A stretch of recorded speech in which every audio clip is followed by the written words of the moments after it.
Saudi আরবে পবিত্র শাওয়াল মাসের চাঁদ দেখা গেছে, ফলে দেশটিতে 1446 হিজরি সনের রমজান মাস 29 দিনে শেষ হচ্ছে।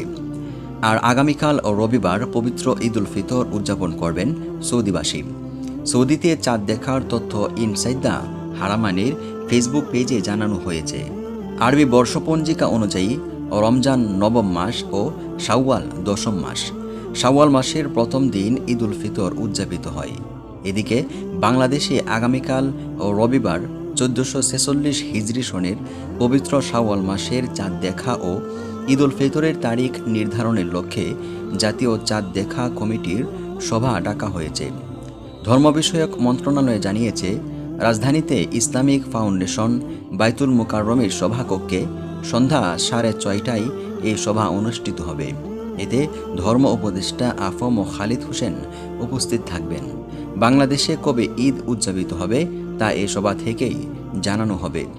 বাংলাদেশে কবে ঈদ উদযাপিত হবে এ সম্পর্কে সঠিক ও বিস্তারিত তথ্য জানতে আমাদের চ্যানেলটি সাবস্ক্রাইব করে সাথেই থাকুন।